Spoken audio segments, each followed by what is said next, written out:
komuniti Madani Simpang 4 Sawah Lebar. Okey, tuan-tuan dan puan sekalian lah. Okey, sementara kita nak bergotong royong masak ni, kami dari Jabatan Penerangan biasalah kita nak bagi sikit informasi maklumat yang terkini lah.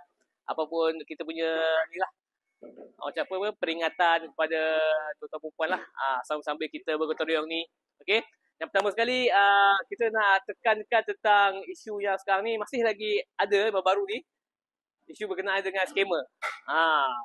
Saya rasa semua orang dah biasa maklum lah kan skamer ni kan. Tapi yang sekarang ni mereka ni ada satu lagi cara yang terkini ni.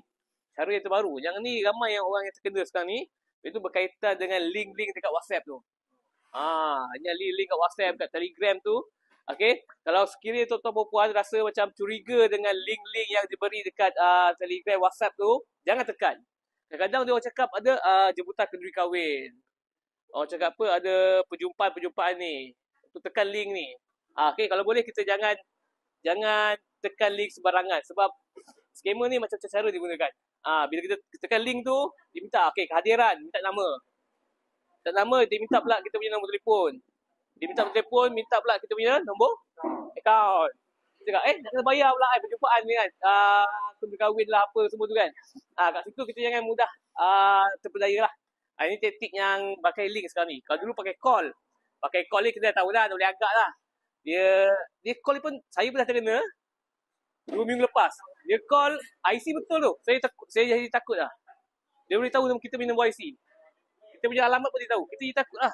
Jadi bila kita takut ni, kita rasa macam percaya dengan orang tu.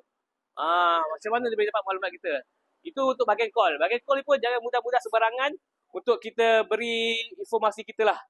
Kalau dia minta kita punya nombor akaun bank belakang tu pun jangan bagi. Yang saya dapat tu pengubahan wang haram lah. Memanglah duit tu saya termasuk kan. Tapi kita tak adalah. Kita fikir logik lah. Takkanlah orang macam kita ni terlibat dengan pengubahan haram. Kat situ saya rasa dia memang skamer. Jadi kalau tuan-tuan perempuan sekiranya ada dapat maklumat macam tu, elakkan. Dan ada talian khas. Kerajaan dah wujudkan satu nombor telefon khas yang boleh call bila-bila masa. Kalau polis kita call 999. Tapi untuk skamer ni, tuan-tuan puan, kita boleh call dia 997.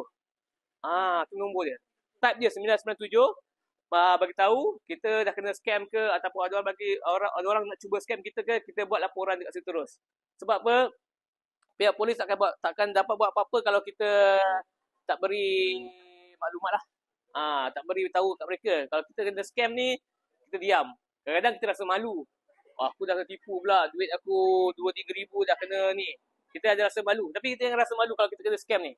Kita buat laporan pada 977 ataupun pergi kepada balai polis berdekatan dan pergi semak transaksi dekat bank yang berkaitan dengan kita lah. Banyak isu-isu yang sekarang ni. Duit pencen, banyak juga yang ada yang kena ni. Okay? Jadi itu yang perkara yang pertama lah.